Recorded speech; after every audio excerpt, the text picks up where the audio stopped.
Welcome to another episode of Unturned Stones. On today's podcast, I'm going to be interviewing one of my favorite people in the world, Kirk Remer. Oh, thank you. This is a podcast I've been very excited to do because when I initially came up with this entire idea, you were literally one of the first people that popped in my mind.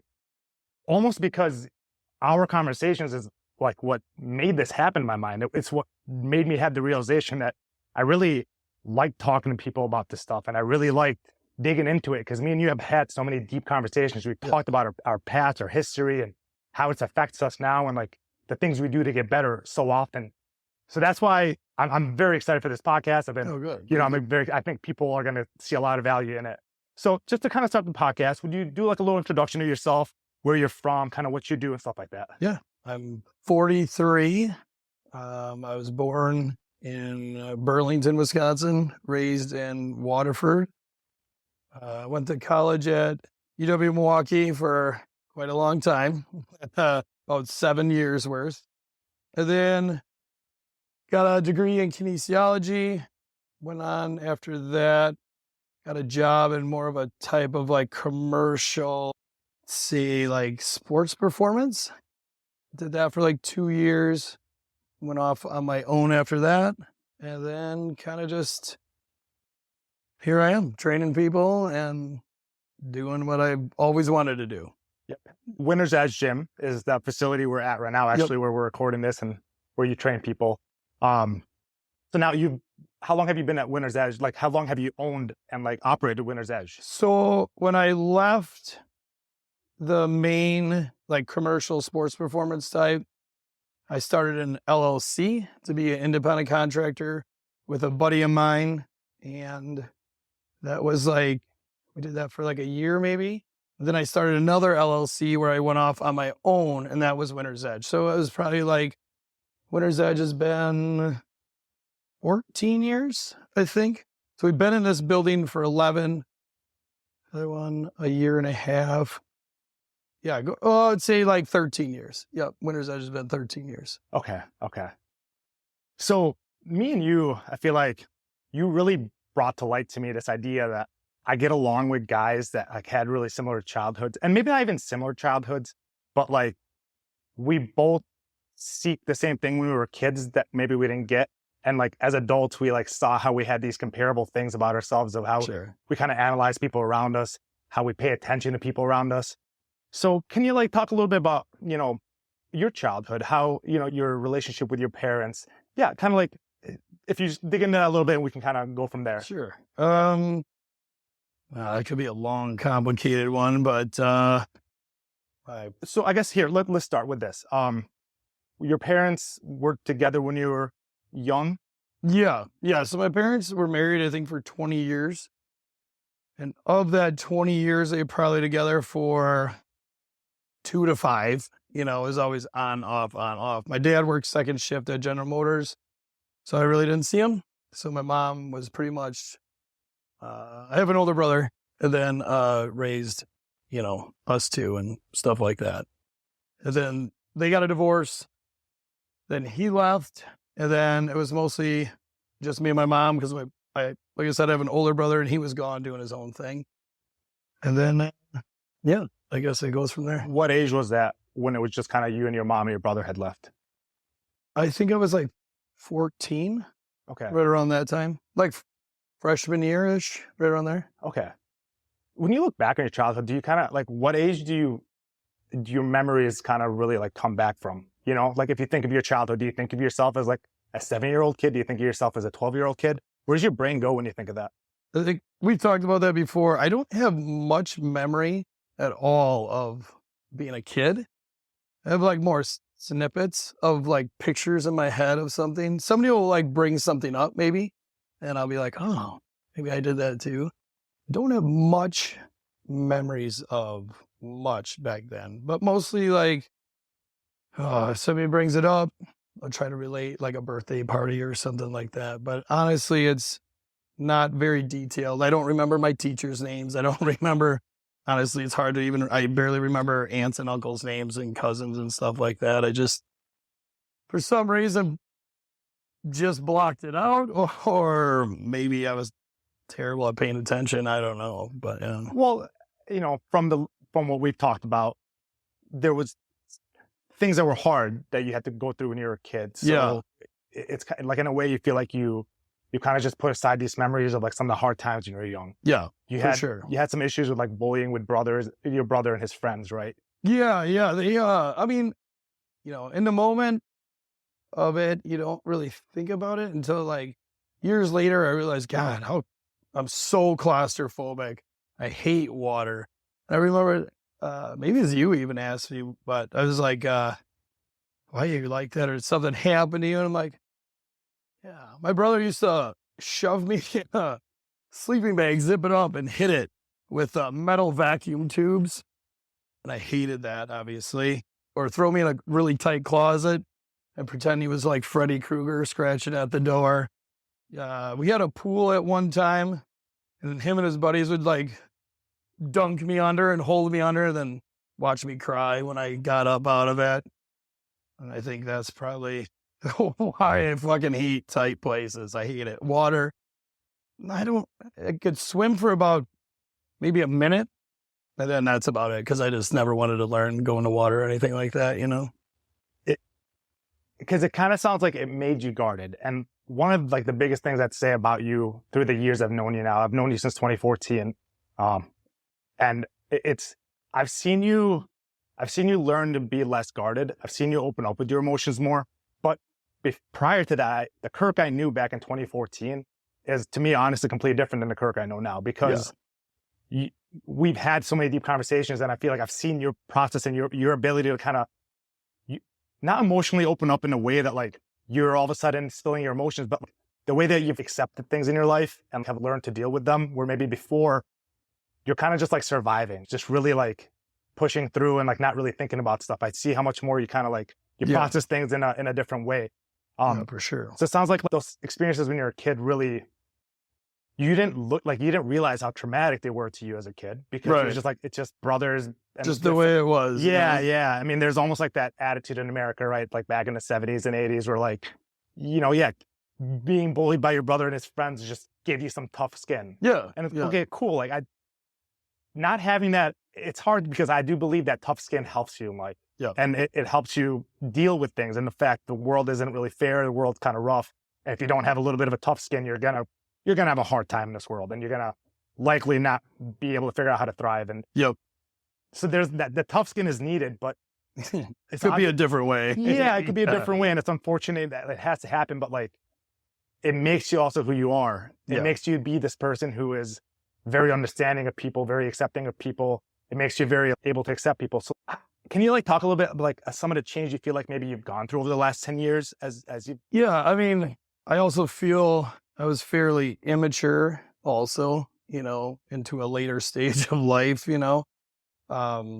just more accepting of going through the growing process and accepting other people's faults and not like being negative towards that, being a lot more like, I don't know, more open to everything and not fearing being judged about what I'm going to say or do, because if you don't share it, then you don't get to hear the other person's point of view, because maybe they're guarded or whatever. If I'm just real short and surface, sometimes your relationships are short and surface, and that, a part of me, I think, growing up and just being more mature and realizing that this is me and take it or leave it, and then also too, like just trying to be better and not such a dick, or better in like relationships, because I think if you're better to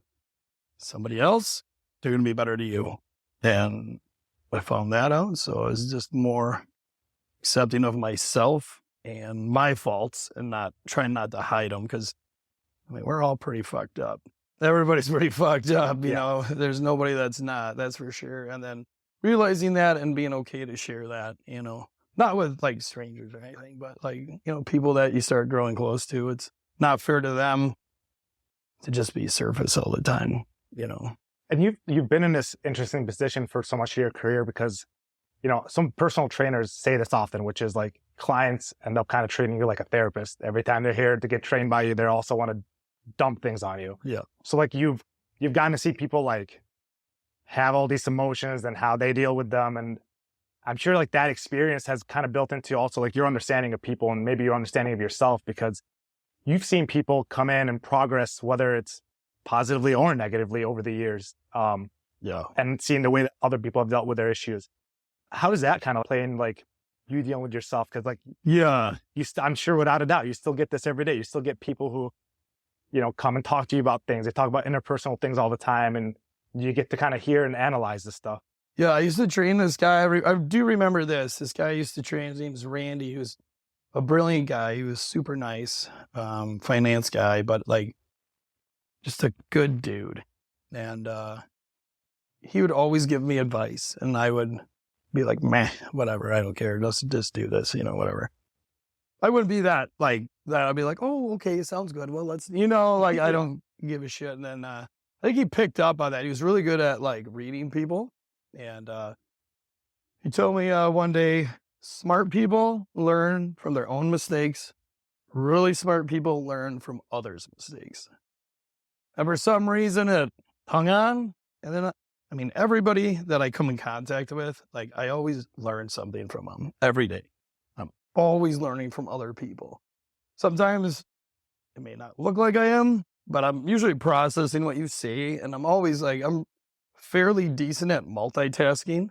So I can be doing this and listening to somebody else or doing whatever. And I really appreciate what I get from others, because I really try to take in everything and just learn. And then I try to process that to maybe myself in a way I can get better, or realize that's something I do that I didn't realize before. That's kind of a fault, you know, and maybe try to fix that, you know. And I think it's really easy in our field. I feel like a lot of trainers are fairly negative, which is funny because you should be positive. But for some reason, the thing is, there's a point of burnout, you know, being in the service industry and stuff like that. Yeah. But I always hated that in others. So I always try, like, I realized I listened to it. I'm like, I'm not going to do that. Like, I'm going to be appreciative of what I have, the people around me, learn from them. Maybe I can give them something. I don't know, you know, and it just kind of was a evolution through everything. And yeah, I guess that's kind of how I feel about it. Yeah. It's almost like this idea of fake it till you make it, but eventually you can fake it long enough of like, I'm going to try to be very positive even when I don't feel it. Yeah. But eventually that positivity rolls into yourself and you're like, well, no, I actually am positive. Yeah. I'm not just trying. I'm not just acting positive anymore. Yeah. And I feel like, I don't know who said it or whatever, or even if it's true, but I believe it to be true, is it takes so much energy to be negative. Yeah. Like, it's so much easier to just see a positive side of things. And believe me, I don't do it all the time. Like, I catch myself, you know, whatever. But hopefully somebody's around to call me on that so I can snap out of it, because that's, you know, I don't want to just people let me slide on stuff that isn't acceptable. Yeah. Yeah. Okay. So kind of to go back to childhood a little bit, what would you say, how much do you remember about your relationship with your mom when you were young, and like how that's progressed for you into like your adult life? Like, but I guess mainly starting with like you were young, like how much do you remember like that relationship? I mean, it's more of like, it's hard to say. I guess I remember just being a lot of anxiety in the house. Obviously it wasn't that great of a marriage, but I mean, I think they did their best in what they, you know, tried to give us and whatever. So it was always very anxious in the house. I was anxious because the tension was high. And I always remember just trying to read the situation. And even as a kid, I was trying to read the room, because I didn't want to be the person that they took out their frustration on. And, you know, the least conflict in my mind was a better day. And I always try to read that. But I mean, my mom definitely struggled, you know, with the whole situation, you know, raising two kids. And, you know, she still worked and, you know, tried to get us do our homework, get us to sports or get us somewhere. And looking back on it, that's like it's a hard thing to do, especially like back then when, we lived out in the country. So it wasn't like, we could walk down, and we could be somewhere. It's not like we lived in town. Everything was a drive. Exactly. Everything's a drive, and everything was just a hassle. Yeah, I mean, I think she did the best that she could do. She was just she's just very unhappy. Or I don't know if she knew how to be happy. Maybe that was her happy. I don't know. Like it's hard to ask her now, so. Yeah. Like it's hard to expect, like, you can't expect you can't expect somebody to be able to like pass on happiness to their kids when they've maybe not figured it out themselves. Yeah. But also, she probably didn't figure it out herself because she didn't have her parents pass it on to her either. And, how much that is kind of like a cycle. And like, I know that's something like you're aware of with your kids now, that like you want to like give them positivity and happiness because you want them to like learn how to be more functional adults. Yeah. You want them to maybe like not deal with some of the bumps that you've dealt with. It's like, would you say like your relationship with your mom, like you've seen that come out in like relationships in the past, like how you kind of interacted with women, interacted with, I was fairly aware of like when I was a kid, I didn't want to be that way. So I felt like I was more like relationships with girls. I think it was more like immaturity, that kind of stuff, not realizing that we're completely different human beings and we have to like, bend each way, for each other. And I was more of like, no, this is what I do. And that's it, more towards the thing. But yeah, I don't know. I guess it's a hard one to say. I do remember though, like as I got older, moved out, and, probably more in my 30s or something like that, right around there. And I realized like if I was going to be with my mom and she's going to be negative, I'd always try to get her it was like a goal. It's like a game. I'm going to try to get her to say something positive.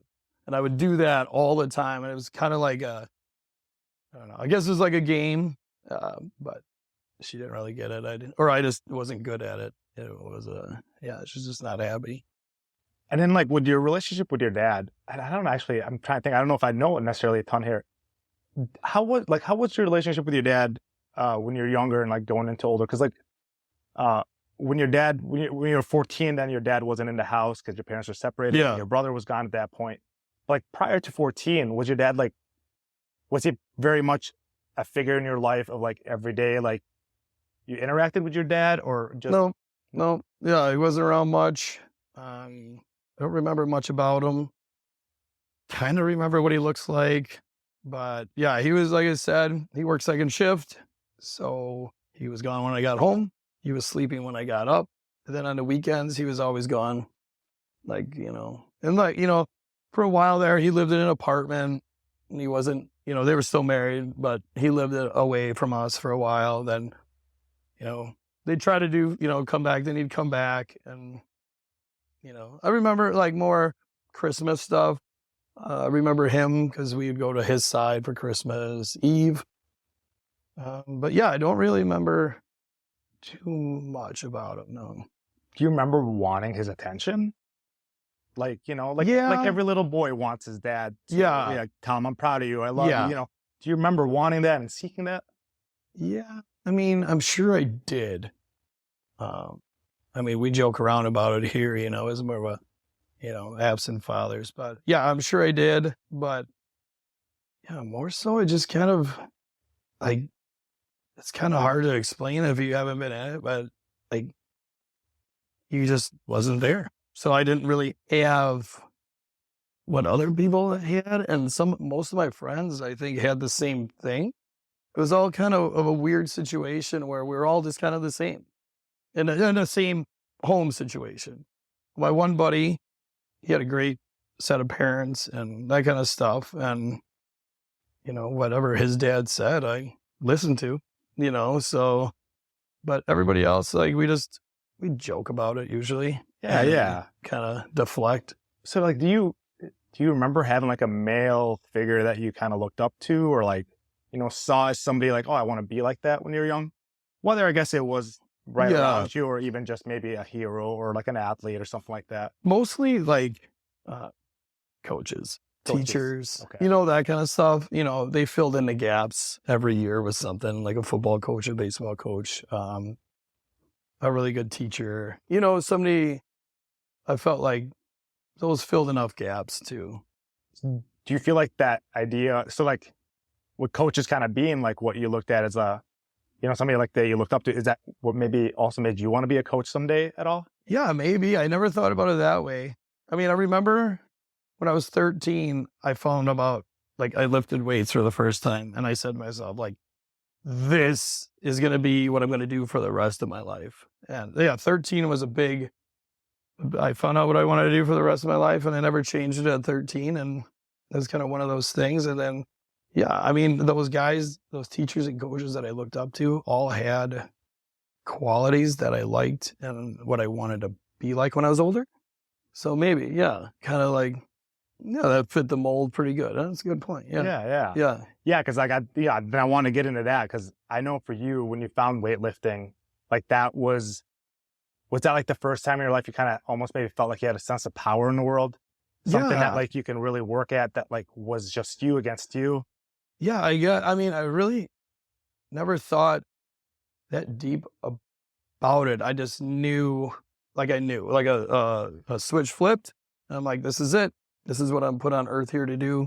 And I remember at 13, my older brother had like those little sand weight, like they're a plastic filled with sand. Yeah, and that's what I'd work out with.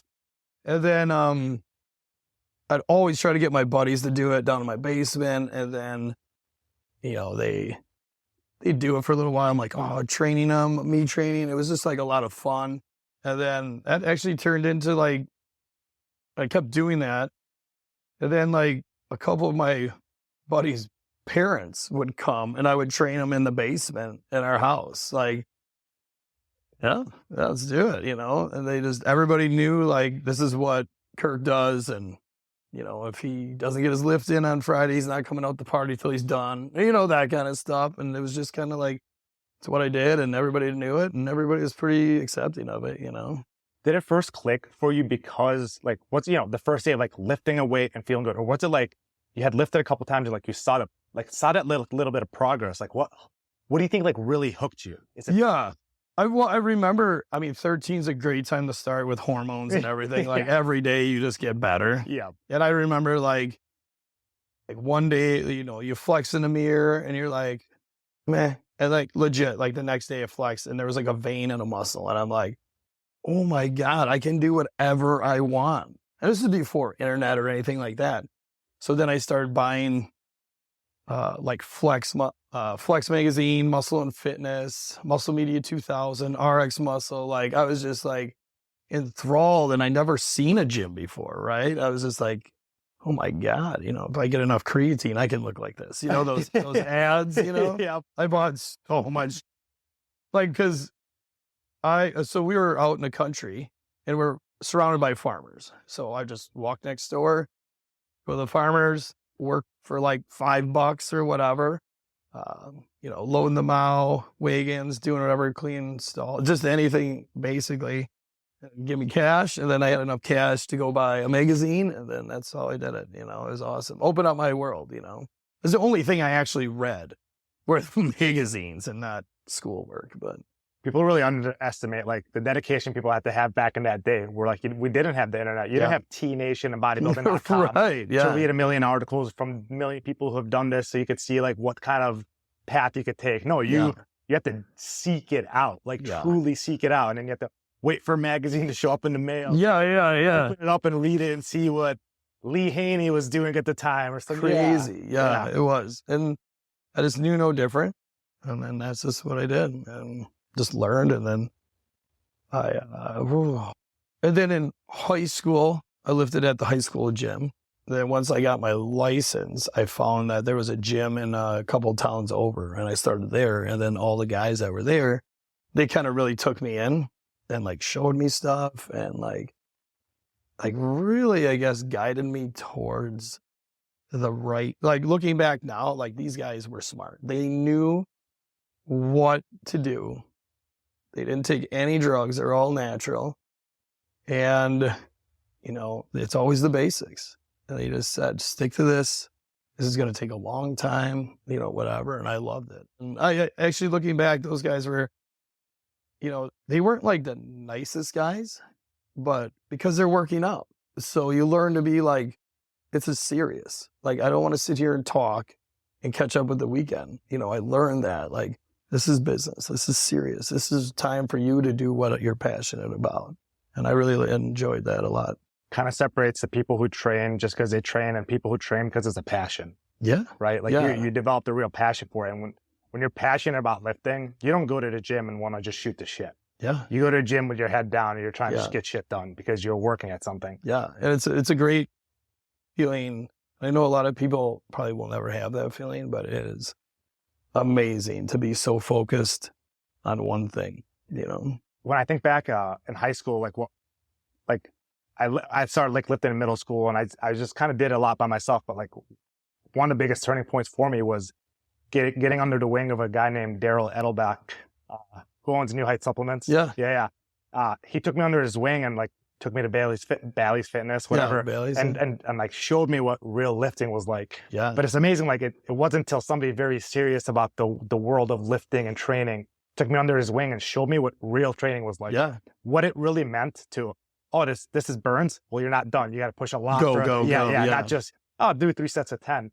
Like that really molded a lot of my training philosophy and the way I like how much bigger and stronger I got after I started working with him. That like, so when you say this experience, you got to work with these guys and like they showed you the way. I think a lot of guys or kids miss that. Like if you don't ever get that, you kind of just follow some football program. You kind of just follow what everybody else in high school is doing.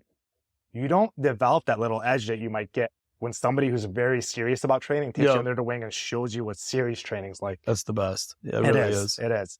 So for you, that like really, that became your identity. It became the thing that like still is my identity. Yeah. And it became like your outlet for life. Yeah. Right. And it sounds like obviously since that, like you've always been on this like physical self-improvement journey. You're always trying to improve physically.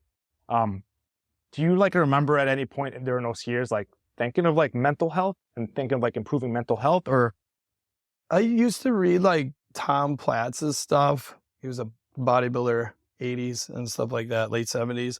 And he was big on mental like fortitude and pushing through pain zones and doing stuff like that.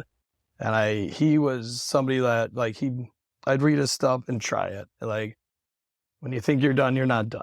When, whatever. But through that, I think you build some mental toughness too that relates into other things. Like don't quit right away or don't, just kind of push.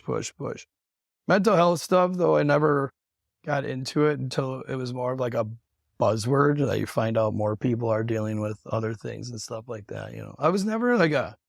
I always felt I was fairly even keel all the time. Not too hyper, not too down. Like, I don't think I've ever been depressed ever. I mean, I've felt sadness, stuff like that. And, I don't think I struggled in those ways, but I always wanted to be better. I was never really smart. I'm short. I'm not the most athletic guy. So I always just wanted to find an edge to get something better, to be better, to, just to be a little bit above average is kind of what I'm always looking for, and now that I'm getting older, it's more of that too, So you identified though when you were a kid, you were anxious. Like, is that more of like looking back as an adult, you realize you were an anxious kid? Yeah. But like when you're in the household and maybe your parents were fighting and like you were feeling some feeling, you didn't identify that feeling as anxiety back then?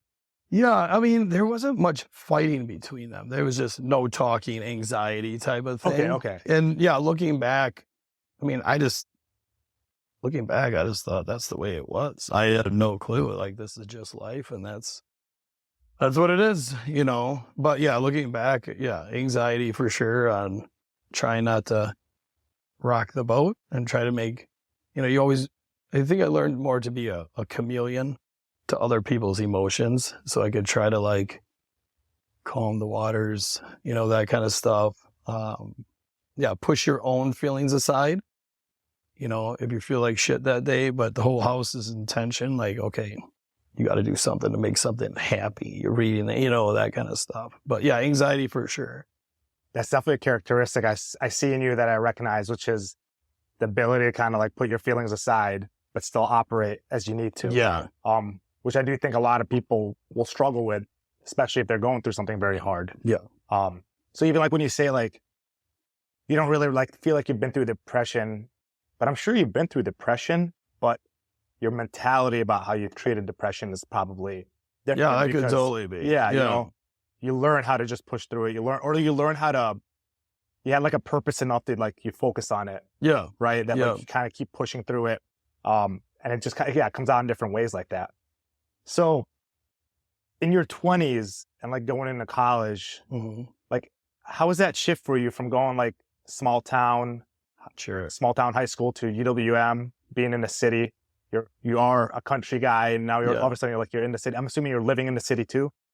Yeah, I lived off of like Oakland or something like that. Oakland and something else. Yeah, with an apartment. So how was that transition for you coming to the city, living on Oakland, the busiest, one of the streets there? Yeah, it was crazy. My first day at UWM. So I went to UW Whitewater first, and then left because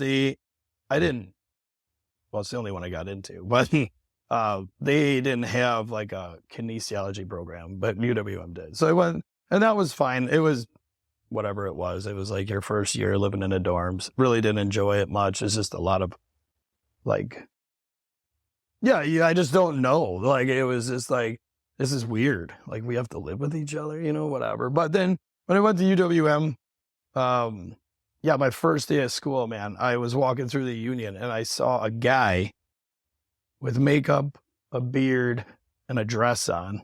And I was like, fuck is this place? And it was just wild. I mean, I just thought everybody was fucking weird, man. But, it was a big transition. I didn't really enjoy the city. I'm not a big crowds guy. And I feel like everything's crowded. If you want to go to the bars or a house party or something, I was like, man, this is like tight spaces don't really give me like, I'm like, this is crazy. In school, I'm, like I said, not the smartest guy. School was hard. It took a lot of work and a lot of effort to really get through. Like, I never sat in a classroom that had 180 people in it. Like, I didn't have to be there. They didn't give a shit, right? There's so many people, and I was like, all different. It was all learning experience. And two, like, I was just immature. Really didn't understand like what this was about, and I got kicked out of school for grades, and I had to sit in this board meeting or a board of like, I don't know, whatever they are, for the kinesiology department. And they would sit there and ask questions like, why did you do this? Why didn't you do this? This. And I just remember, I'm like, didn't think it mattered, They're like, well, it does matter. Then they give you a speech about the real world and stuff like that, and things that somebody probably should have told me when I was younger growing up, And I found out the hard way. And they luckily they let me back in. And then from there on, I was much better. And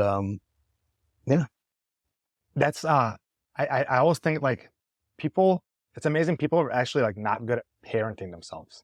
So a lot of people, when they like leave out of their parents' nest or when they get into college and like later on, how many 30, 40, 50-year-olds out there still don't know how to parent themselves? Right. Still don't know how to control themselves because they don't know how to say, hey, I know this is fun, but let's step it back. Let's not do this. 100%. So would you say like with your parents and like their relationship was hard? Your mom had a hard time. Your dad wasn't around a ton. So you never do you feel like you didn't get parented enough in a way where like you have to like, 100%. You have to go through a curve there of learning how to parent yourself? Yeah, I never had a curfew.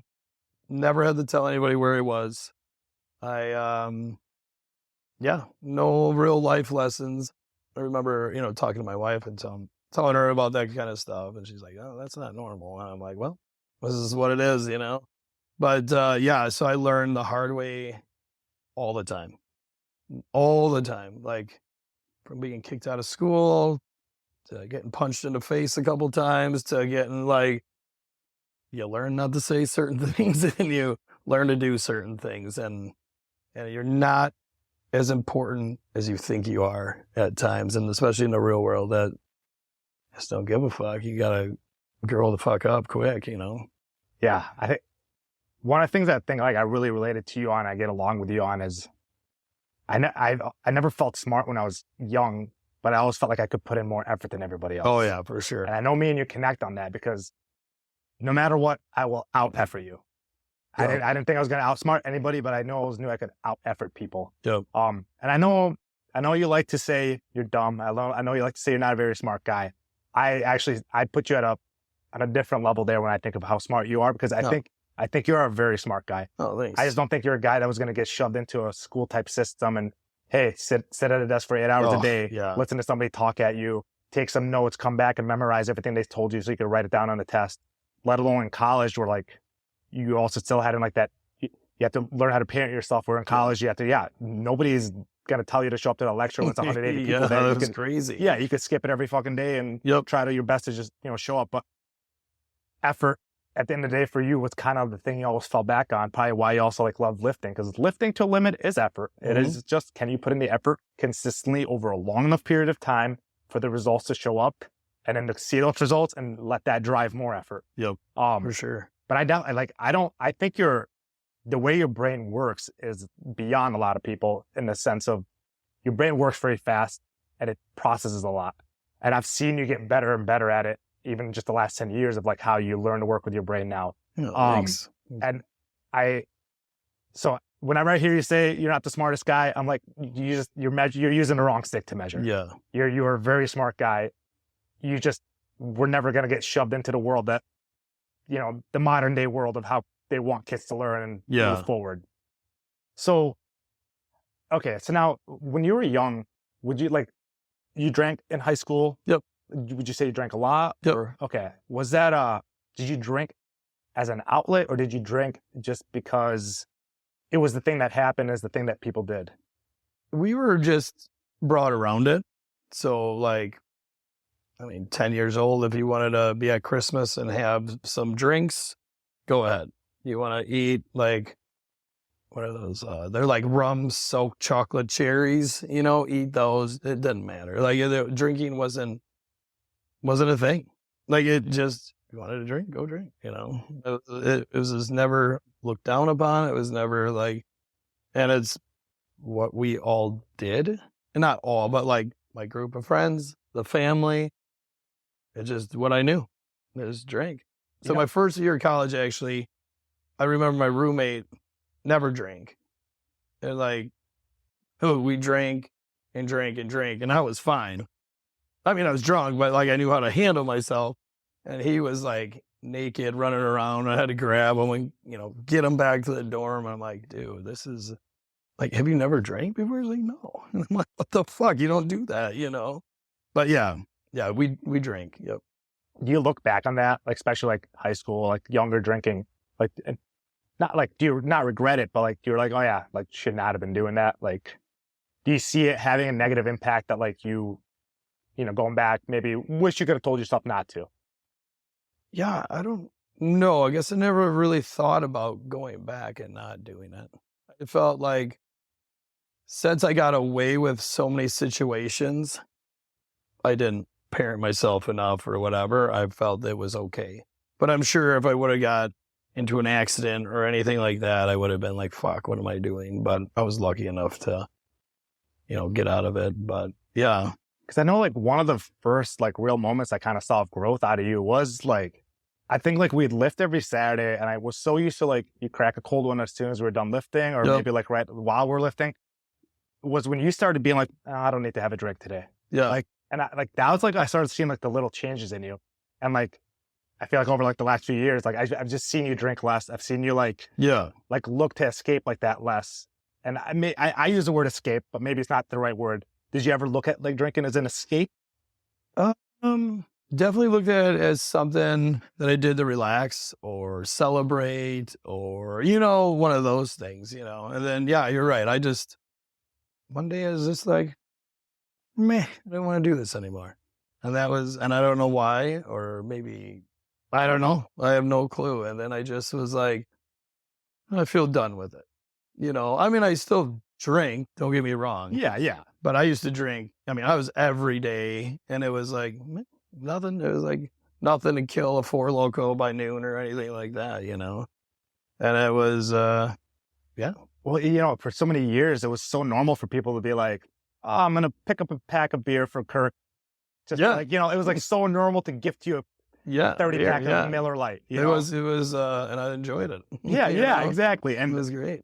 And yeah, so seeing like that shift in you, like that, I really like that. Cause for me, I definitely like recognized drinking, and I tried to I drank a lot in college, and I tried to cut it out at some point in college, and in my adult life, continue to cut it out more and more, and not do it as much. Yep. And I liked when I started recognizing that you were kind of doing that too. I was like, okay, he's going through his own little growth there as well. Yeah, for sure. Yeah.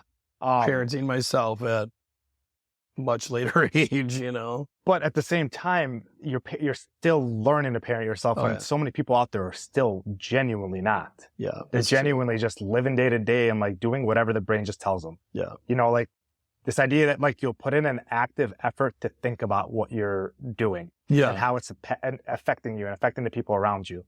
Now I'd say probably the biggest thing for you in growth that I've seen was getting married. Mm-hmm. I'm assuming you agree with that.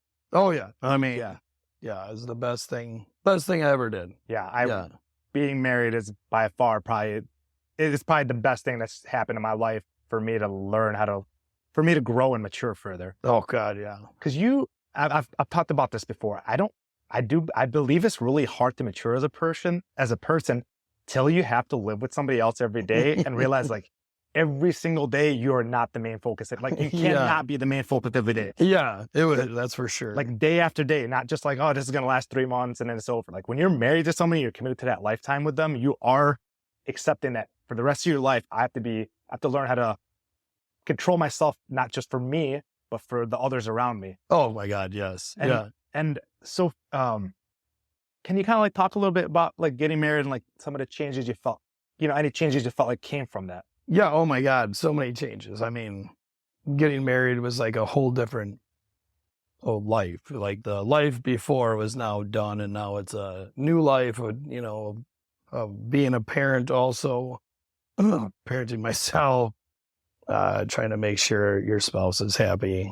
And then also that they're happy with you and you're not doing anything too stupid. And there's so many things that go into it that I love. And it's a great thing. It's so hard too. And it's amazing. Every time we figure something out, and you grow stronger, you love them more every day. It's really good. How would you compare the effort that you have to put in a marriage compared to the effort that you put in to lifting? Lifting is this it's almost such a straight and narrow, the effort, where with marriage, the effort's it's complex. It's a complex effort. Yeah. But it is still effort, but it's more complex. How would you break that down? Yeah. I mean, this is going to sound like a psycho narcissistic thing, but lifting has given me so many problems in my life and in many different ways. And as I get older, I'm still trying to figure it out and get better and better. And getting older and getting better, that's a really hard thing. And I work at it all the time. Marriage is the same. I just try to work at it all the time. Make sure I try to put as much effort into their feelings as I have the energy for that day. And I do the same with lifting. As much effort as I can, energy, and try to read myself of what's better or what's, sometimes it's you got to do squats today. It's Friday, you got to do squat, but you just feel like shit. But do I feel like shit? Or is it just me being lazy and just letting everything around me pull that away? And then you got to fight back and forth and do what's best for you. And the same thing at home. It's do I want to be a turd sitting on the couch watching TV, or do I want to put some effort in and get up and be do you want to do something today? Or do you want to go for a walk? Or, you look really pretty today, you know, that kind of stuff. And just one of those things, or do you want me to take the kids somewhere? Do you want me to do, you know, it's just like all examples of, you know, the effort that goes into each of them. We're like, maybe like when you're single, it's so easy to like lift, go home, sit on the couch, watch TV. You get to do whatever you want. I know me and you very much relate on the, like when I was single, I'd go to work every day. I'd come to the gym, lift for 2 hours, go home, 4 hours of Netflix. Yeah, exactly. Pass out, wake up, do it again. And do it again. And I loved it because it was so easy. It's so easy. So easy to go home and watch 4 hours of Netflix. And I know you're somebody like me because I grew up, TV was like my escape growing up. Oh, yeah. You know, movies. I would run to the library to get a movie every day. And like, that was my little, like, that's how I lived in my own fantasy land, in my own little fantasy world. That's how I got through any rough parts of my childhood, was I just watched a lot of TV. Yep. I'm guessing you kind of had similarities, especially living in the country. So like, I know like we've talked about that plenty. Like, used to love just going home, watching a random documentary, watching something. Playing video games, doing whatever, Yeah, so being married now, you find, you have to put in that effort to like, not just take the easy road all the time. Do you ever like find it, like, do you separate the difference though, where like, when is being lazy and when do you just need a break? When do you actually like need a little bit of alone time? It's like, how do you separate that? Usually when I actually am a little burnt out, need a break, that'll last for like a couple days. Like I just am like, and lazy is usually just a one time, you know, it's just like, I know I'm just lazy, but yeah, sometimes I just get a little burnt out. It's not from anything bad. It's just sometimes like they're long days. Maybe there's a lot going on. Maybe there's a lot going on, you know, money wise, or there's a lot going on at home with the girls or the dog, or, you know, all like these things add up. And sometimes, and then I just try to keep like, everything's good. And that kind of burns you out after a little bit. Usually like, if it's like 3 or 4 days of like, oh man, I'm burnt out. I just need a break, you know, sit down, recharge. That usually works. But yeah, lazy is kind of like, man, I don't want to do that, you know, but it'll go away like instantly once I kind of, I can go through my head, like the risk to benefit ratio of what I'm doing, what I'm feeling. I'm like, okay, yeah, I need to do this. Yeah. One of the things I admire about you is that you show up here to the gym, 7 days a week, and you show up and you're dealing with people where we're very similar in the sense we're both very empathetic. Yeah. Like we see somebody struggling and it's hard for us not to feel that feeling a little bit ourselves. Oh, for sure. You know, where I don't think a lot of people can relate to that. Like seeing somebody hurting and being like, yeah, like they're hurting. I'm not hurting. They're fine. Like, right. We see somebody hurting and we're like, oh, like I want to help them. You gotta help them. Yeah. But then like separating where you can help them, where you can't. But then also like that's emotionally draining. And I think if I had to be around people all day where like you're training them, they kind of treat you like their therapist, they're dumping on you a little bit. And you do your best to be positive and kind of be there for them, but then you're also having to go back home and do that with your family. And that's something I admire, that like you do this day in, day out. I think it would wear me out very quickly. How do you deal with that? How do you how are you able to keep yourself in a place where like that doesn't take too much from you? Like you said, like we both, we're very empathetic to other people, that kind of way. And I just feel like I would let people down if I didn't show up one day. And I hate taking days off because I feel like I'm failing them, you know, like whatever. But do you show up for yourself? Like, do you feel like you ever need to show up for yourself more?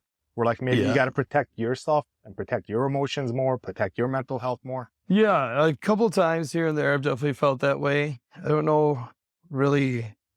I know I felt it. I don't know what the situation was, but I definitely felt it before. I don't know. I always remind myself too, like how lucky I am to do what I do, right? Like dude, I get up, put on some clothes, doesn't have to be fancy, go to work. I see my friends every day. We lift weights. Everybody gets better. And I go home, right? I get to lift weights. I get to talk to guys like you. Like friendships are amazing. Like, I don't know how many people have that, you know, it's crazy. No, that's a good point. So for you, obviously you have a purpose and a passion with doing this. So there's that drives you enough. But on top of that, it sounds like you've done such a great job of always keeping yourself in a positive mental place when it comes to this, because you think of the positive before you think of the negative. Yeah. That's kind of maybe like where like your mechanism for dealing with this is focus on the positive and don't focus on negatives. Oh, I'm tired. I don't want to get up at 4 a.m. every day. No, you're like, that's what I do. Yeah, I get to do it. I get to enjoy. I get to do it. Yep. I think that's so powerful, because you have said that to me multiple times over the years. You say, I get to do this. Not I have to do this. It's always, I get to do this. Yep. I get to train people. I get to help people get better. Yeah. So that really probably drives you. And then like when you see people actually get better. Oh, it's amazing. That's got, you know. Oh, it's amazing. Yeah. That's really what makes all this like fulfill for you. Yeah. Yeah. That is amazing. You know, it's just, and then at the same time, when people don't get better, I feel their pain of it and frustration too, but I think that helps me learn and try a different avenue and don't be so closed and try to always be a student, you know. Do you feel like there's times where, like when people aren't getting better, to like figure out like not to put too much of yourself into it, because you almost like you can't put too much into one person when you have so many people here you're training? Yeah. Do you ever find that becoming an issue and like having to pull back there? Yeah, sometimes I'll feel that and then maybe talk to them to try to come in at a different time so we can maybe figure some stuff out and just try to revolve the time that we have together.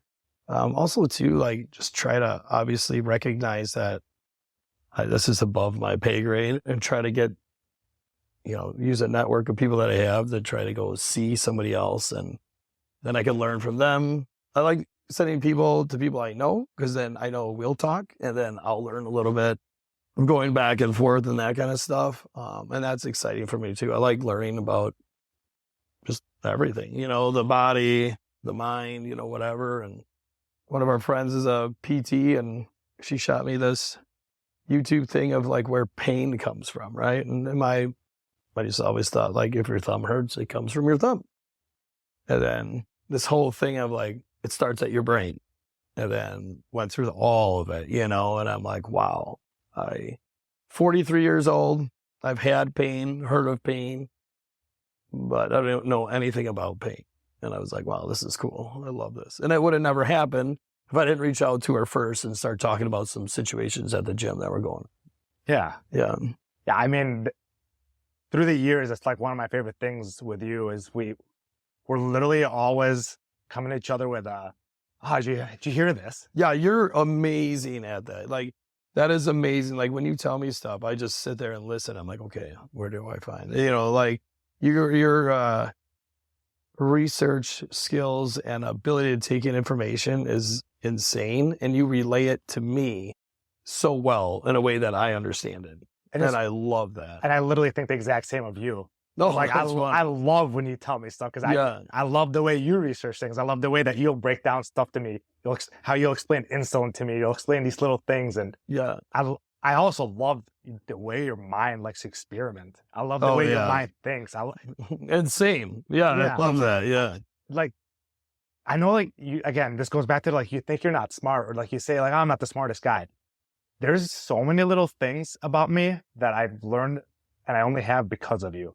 That's nice. The way I treat the physical body, the way I've like worked with my own body, you were the first person that was like, oh, like this hurts. Well, and it's funny because you brought up the pain thing. You were the first person like, oh, your back hurts. Well, let's roll out your quad right here. Put pressure on. Oh, I remember that. Yeah. And like 2 minutes of some pressure on my VMO, and my back would like release. Yeah. And I was like you were the first person that connected that kind of stuff for me. And like now the way like I work with my body is based on this framework that I started from you and the way that you process it. And it's funny because now there's all this like industry of like the movement industry, and people are movement practice and optimal movement and posture and all that crap. And you were addressing it in ways that I don't think, like, you didn't read it from a book. It was just the ways that like, it seemed like you saw people move and how you would do things to help people move better, that like now you're seeing people talk about it in like more official context. And again, I pride a lot of the things I learned on what I kind of learned from you back awesome. When I came back here and started coming here in 2014. And, you know, from 2014 on, like I got so much stronger in those first few years as I kept powerlifting and working with you. Yeah. And it's like, so again, I think you're a genius in ways that people can't comprehend. And for you, that's your nice. genius comes in the way that you see people move and you see people's how they interact with the world. You're very good at reading people and like figuring out what they need to take that next step. You're not gonna maybe be the most book smart, which is funny because I also think you can pick up a book on L-carnitine and read it and process it and understand the pathways that L-carnitine is taking in your body to do this or that. And maybe we're not gonna understand it as well as the person researching it. Right. But you're still able to read it and break it down in a way that I don't think you realize how many people would read something like that and would so quickly get overwhelmed. Oh, that's funny. And like, maybe I'm one of the few people at the gym that like I can read it with you and possibly like break it down a little bit. Yeah. But that we're not normal in that sense. Like most people do not do that. Like your brain is special. And I hope like I want to press that on you as much as I can. I appreciate that. Yeah, I think you have a skill and a talent there. That's great. But so now getting from your 20s and your 30s, you had all this growth. You kind of went through a lot of change. You like drank less. You got married. Now it's been how many 4 years? 4 years. So kind of in your later 30s, you got married. How have like your opinions changed of like judging the world around you and judging people around you since getting married?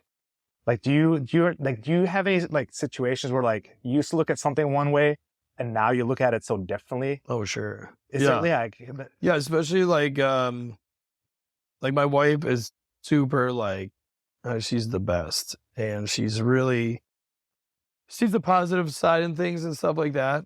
But with like kids, I never had kids. So when we got married, I had 2 kids right off the bat, and they're teenagers and that kind of stuff. teenage daughters too. 2 teenage daughters. And I'm like, holy fuck, what is their problem? Like, why are they crying? Nothing happened. But, she just is like calm about it, explains to me, certain things and stuff like that. And I always thought like, when people had like misbehaved kids or crazy ass kids, I'm like, man, these parents are not taking care of these kids. That's not even close to like real life. Like it is the most complicated thing I've ever been a part of, and just like the emotional roller coaster. And you're just like, and you forget like you were a teenager once, you did the same thing, I'm sure, like, or just to different degrees. And I know it's got to be so hard for the kids because at any moment they know what their friends are doing, their phones, they have Snapchat, they can follow their friends, Life 360. Like the fear of missing out has got to be horrendous for the kids. And like, or if there is bullying going on, they can do it on there too and never get away with it. But yeah, the kids, man, and I know like when you have kids, it's going to be the best thing ever. And just like the learning process of it is going to change your mind. Like I thought I'd be like I'd give them everything I didn't have, right? Structure, try to teach them things, like doing all that. And then I'm like, oh my God, this is so hard. Like 1, they don't give a shit what I have to say. And 2, like, how can I give, I try to give structure, but it's not really, I mean, there's so many things going on, and then I have to be at work or Molly has to be at work or whatever. You're like, holy fuck, I hope they do a good job at like trying to parent that situation with the information that we give them. At least we try to give them information to like decipher and make good choices. But yeah, fucking crazy. So you've worked with so many kids that like you almost like met them when they were middle schoolers, and you've gotten to see them almost like through college and stuff. So many athletes. How does that like play into this for you with like kids now, and like the fact that you've gotten to see kids grow for you so much of your career because you've worked with kids from young through and seeing them mature, seeing them go through their own struggles. How does that like? What things have you kind of learned from there, and maybe try to apply to kids? Yeah. Also, the difference between boys and girls. Oh, right, huge. I mean, there was a group of kids. They were like 7th grade, and I still have some of them to this day, and they're 25, and they have houses and girlfriends and wives, and I think one has a kid, and I remember when they were young, I'm like, oh, you guys are fucking assholes. Like they were just such assholes, and I'm like, I'd go around a room at the end of some of the sessions, we do like planks or abs or push-up pyramids or whatever.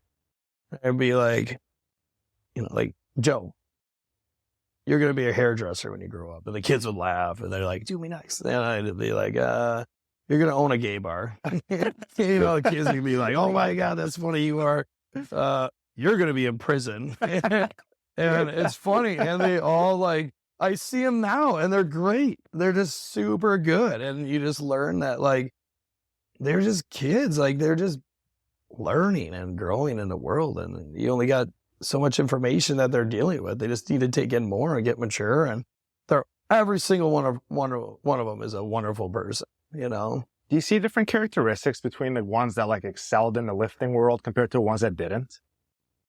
Good question. Like you see enough kids probably come in and put in the half-ass effort. I would say the kids that had the worst genetics and were the weakest last the longest and become the strongest. And the ones that everything comes easy never really went as far as I thought they could be. Obviously, maybe they lost interest, but I feel like, I have a thing that I say and everybody laughs and it's a joke, but I'm like, the slowest learners are always the strongest. And like they pick up techniques slower, they're just not as athletic, but they keep doing it. And they're getting stronger in time. And they're learning so many wrong techniques to fix that they become super efficient at it, And the people that are really, if you're really good at something, like it's got to get boring. It's like not fun to get better at it because it's no challenge. It's like that 80-20 rule. I think like you can get 80% of results to 20% of the effort. And then the last 20% takes 80% of the effort. Right. So yeah. what you're almost like, maybe what you see is the kids who are already past that, didn't have to put in much to get that 80%, but for them to get the last 20 is an insurmountable amount of effort. Yeah. For the kids who are actually at zero, they can like that 20% effort gets them so far and that feels so good. Yeah. Right. So that's a great way of putting it. Yeah. Like they have more steps to take and our brain works on every time we complete something, we release dopamine. So if you have more little things to complete, which is, I got better at this, instead of just having it come naturally. You got to build like that reward circuit, right? My effort slowly kept giving me more reward and effort, reward, instead of that's true. Way more effort to get the next big step because you're already at this advanced level. Yeah.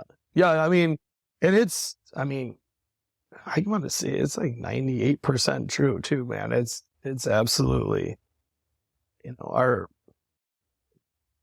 buddy Booby, he was a terrible lifter, but he stuck with it. He got some size, whatever. And, his max squat was like 475 when he came in. He went through a bunch of ups and downs and stuff like that. And I think the most he squatted was like 900. It was crazy. Yeah. But and then, that's just one example. There's many more, but yeah, that's what I see in the kids for sure. Yeah. Effort. It's amazing. A lot of it really, so much of it comes down to effort. Effort and consistency are the two things that if you have, you will be good and happy at whatever you do. Whatever you decide to do consistently and then put the effort in, you'll be fine. So, okay. So like mental health for you back in the day wasn't necessarily much of a thing that you thought about, but the way you traverse it was almost to that effort and consistency. And like now in like your later life, do you find that like you do have to be conscious of mental health more as opposed to maybe not having to be conscious of it as much when you were younger? Yep. Okay. Yeah, definitely. There's more people involved in my life that I can't just ignore and go silent or something like that. And just like it's easy to be anxious and then sitting in a room by yourself till that anxiety goes away. Yep, write it out. Yeah, as opposed to, well, I'm anxious, but I have to be better for these people. So now I have to do things to make my anxiety better. So when I'm around them, I could be more there for them. Yep. Okay. Yeah, for sure. Yeah. Is there like any words of wisdom that like you almost wish you can go back and give yourself at all? That's a rough. I feel like probably if somebody would have just told me to be more patient with others. I feel like maybe, because I feel like sometimes I was very impatient at times, and then, you just say the wrong thing, you lose your temper, like that kind of stuff. And we are very empathetic, and you never want to hurt anybody's feelings off of just you had a bad day or being a dick or something like that. Just have a little bit more patience. And yeah, also, I wish I could still do this, so whatever, but I wish I would have found out how to be more handy when I was younger. Like how to run a tape measure, how to do anything. I never had anybody to show me, we joke around about that now, but like, I'm sure I could still do it now, but yeah, there's only so much time. But yeah, I wish somebody would have just you can be so independent if you learn how to look at a simple car or tires or brakes or build a shelf or learn a little bit about plumbing. There's so much money I've fucking wasted paying other people. And you're handy. You're super handy. Yeah. So it's almost like, do you wish somebody back then just would have told you you're capable if you put in that effort? Maybe did you have a self-limiting belief of well, I'm not a plumber, so I can't do plumbing. Yep. Yeah. Where if somebody was well, no, you could. You're an effortful person. You know how to put in effort. Yeah, I'm capable. Yeah, you can do it. Yeah. Capable. You're very capable. So maybe. Yeah. I always was just I'm going to fail. Or I don't even know how to start. Yeah. I wish that would have happened.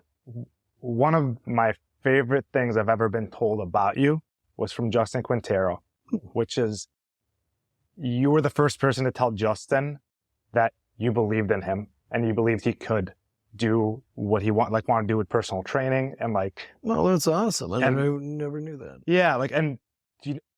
I think it's such a genuine part of you that you don't even probably don't look at it as a memorable thing, but to him, it was a memorable thing that you made him believe he was capable, he could do it. And I think it's ingrained in you. And I wish you would have had that when you were younger, because I've seen you have some self-limiting beliefs in the past. I've seen you starting to break through them more and more now. But I do think I wish that when you were a kid, you would have had somebody tell you more. Yeah. How capable you are. Because I see such a capable person in front of me. And I see you continually grow at that. And yeah, I think that's it. Oh, that's awesome. It's an important thing. Yeah, that makes me feel good. Yeah, especially from Justin. Yeah. Yeah. Well, that's good.